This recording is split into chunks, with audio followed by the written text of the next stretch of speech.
ሰላም ቤተሰቦች እንዴት ናችሁ? ዛሬ በአዲስ ቪዲዮ ተገናኝተናል። ቆንጅዬ የምትጣፍጥ የተልባ ወጥ እንሰራለን። አዲስ ከሆናችሁ ሰብስክራይብ አድርጋችሁ ቤተሰብ ሁኑ። ወደ ቪዲዮ። ጥሬ ተልባ ነው እንደምታዩት። ተልባውን ከመቁላት ነው የምንጀምረው፣ ከማዘጋጀት ማለት ነው። እንደዚህ ወፈር ባለ መጥበሻ ብትቆሉት ወይም ደግሞ በእንጀራ ምጣድም መቁላት ይቻላል ተልባውን። ብረት ምጣድ ከሆነ ይንጣጣና ያልቅባቸዋል። በዚህም ይንጣጣል። ስንቆላው ጥንቃቄ ማድረግ ያስፈልጋል። ክዳን ሊኖረው ይገባል፣ የምንቆላበት እቃ ማለት ነው። እየከደን ነው መቁላት ያለብን፣ ካልሆነ እየተንጣጣ ያልቅብናል ማለት ነው። እጃችሁ ሳያርፍ እንደዚህ እየነካካችሁ በጥሩ ሁኔታ ካጠገቡ ሳትርቁ በደንብ መቁላት አለብን። ስንቆላው ገባ አድርገን ነው መቁላት ያለብን። ጥሬ መሆን የለበትም፣ ገባ ማለት አለበት። ምክንያቱም የሚማልገው ነገር መውጣት መቻል አለበት። ገባ ስናረገው እሱ ነገር ይጠፋል ማለት ነው። ገባ አድርገን ነው መቁላት ያለብን። ድሮ እናቶቻችን ሲሰሩ፣ እናቴ ስትሰራ እኔ እንዳየሁት ተልባውን ጥሬውን ተልባ በጭድ ታደርግበትና ውሃ አርከፍክፋበት በጭድ እሽት ታረገዋለች። በመዳፏ እሽት ታረገውና ከዛ ፀሐይ ላይ ለተወሰነ ደቂቃ ታቆየዋለች። ፀሐይ ላይ ከደረቀ በኋላ እንደገና እሽት አድርጋ ታበጥረዋለች።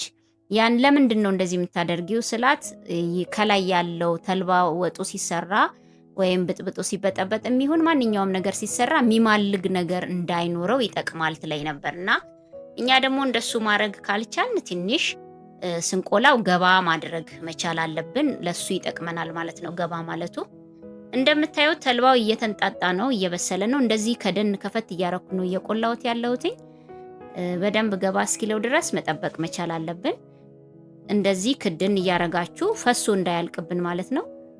እንደዚህ ነካ ነካ ቶሎ ቶሎ ነካ ነካ ማድረግ አለብን ማለት ነው።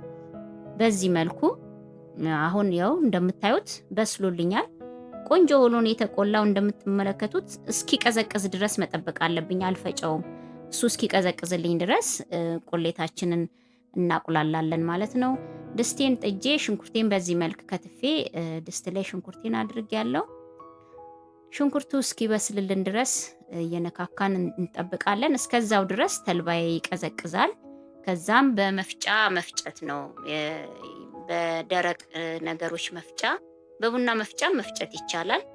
በቅመሙ መፍጫ መፍጨት ይቻላል። ፍጭት አድርጎ ነፍቶ አስተካክሎ የሚበቃንን ልክ መጠቀም ነው። በኋላ ታዩታላችሁ። አሁን ሽንኩርቴን እያበሰልኩ ነው። ውሃ አልጨመርኩም ሽንኩርቱ ላይ፣ በራሱ እንዲበስል ነው ያደረኩትኝ። ዘይት ትንሽ ነው የምጠቀመው፣ ምክንያቱም ተልባ ራሱ የቅባት እህል ስለሆነ ዘይት ብዙ አይፈልግም። በምታዩት መልኩ ትንሽ ነው ጠብ ያደረኩትኝ። ዘይቱ ከሽንኩርቱ ጋር አብሮ ጥብስ ካለ በኋላ በርበሬ እንጨምራለን። በምትፈልጉት መልክ በርበሬውን እናንተ ተልባችሁን በምትሰሩት ልክ ማለት ነው። ለስንት ቤተሰብ ነው የሚሆነው የሚለውን በምትፈልጉት መልክ። እኔ ይኸው እንደምታዩት የተወሰነ በርበሬን የጨመርኩት፣ ትንሽ አነስ ስላለው ግማሽ ማንኪያ ጨምሬበታለሁ። ውሃ ጠብ እያረኩኝ ጥብስ እንዲል አደርገዋለሁኝ ማለት ነው። እንደምታዩት እንዳይዝብን ውሃ ጠብ እያረግን ጥብስ ማድረግ ነው። ቁሌቱ ቆንጆ ሆኖ ከተቁላላ ወጡ ቆንጆ ነው የሚሆነው፣ ጣፋጭ ነው የሚሆነው ማለት ነው። ቁሌት ላይ ነው መጀመሪያ መስራት ያለብን። ስለዚህ ቆንጆ ሆኖ እየተቁላላልኝ ነው። ያው እንደምታዩት ነጭ ሽንኩርት አንድ የሾርባ ማንኪያ የተፈጨ ነጭ ሽንኩርት ጨምሬበታለሁ። ጣዕሙን ቆንጆ ያደርግልናል ነጭ ሽንኩርት። ውሃ ጠብ እያደረጋችሁ እንደዚህ እሽት ታረጉታላችሁ። ከዛ በተጨማሪ የሚያስፈልገን ቲማቲም ነው። ቲማቲም የተፈጨ ቲማቲም ነው የተጠቀምኩትኝ። እንደዛ ብታረጉ እናንተም መልካም ነው። 3 ፍሬ ቲማቲሞችን ፈጭቼ አዘጋጅቼ ነው የተጠቀምኩትኝ። ቲማቲሙ ከቁሌቱ ጋር አብሮ ጥብስ እንዲል ክድ እናረገውና እያረኩኝ እየነካካው ክድ እናረገውና የተፈጨውን ተልባ ደግሞ አዘጋጃለሁ ማለት ነው። እንደምትመለከቱት በጣም ቆንጆ ነው። እንደምትወዱት ተስፋ አደርጋለሁ ቤተሰብ። ይኸውላችሁ ፈጭቼ ነፍቼ አምጥቻለሁ ተልባዬን። በዚህ መልክ በውሃ ነው እየበጠበጥኩት ያለሁትኝ። ተልባውን በውሃ ቆንጆ ሆኖ ብጥብጥ እናረገውና ውሃውን እንዳይወፍርብን ውሃውን ስንበጠብጥ የውሃውን ልክ እየመጠን ነው። 3 የሾርባ ማንኪያ ነው የተጠቀምኩትኝ የተልባውን ዱቄት 3 የሾርባ ማንኪያ በቂ ነው። በዚህ መልክ የውላችሁ ተልባይን ጨምሬያለሁ። እንደዚህ ተልባችሁን በውሃ ለቅለቅ አርጋችሁ ብጥብጥ አርጋችሁ ከጨመራችሁ በኋላ ማማሰል ነው። ብዙም እንዲበስል አይጠበቅም። ተልባው ከገባ በኋላ ቁሌቱ በደንብ ስለተቁላላ፣ ምክንያቱም ተልባው መጀመሪያ ገባ አርገን ስለሆነ ያበሰል ነው። ብዙም መንተክተክ አያስፈልገውም። በጣም ቆንጆ ነው፣ ጣፋጭ ነው በጣም። ይኸው እንደምታዩት ተንተክትኳል፣ እየበሰለልኝ ነው።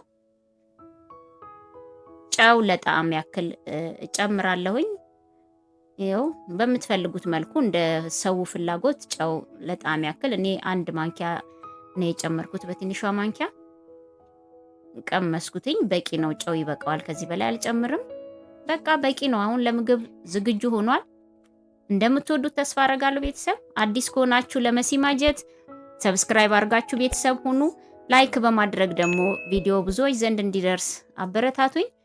ቆንጆ ነው። ደግሞ በእንጀራ ቀምሼ ያሳያችኋለሁ። እንደምታዩት እንጀራዬን አቅርቤ ያለው ይኸውላችሁ፣ በጣም ነው የሚያጓጓው ሲታይ ራሱ።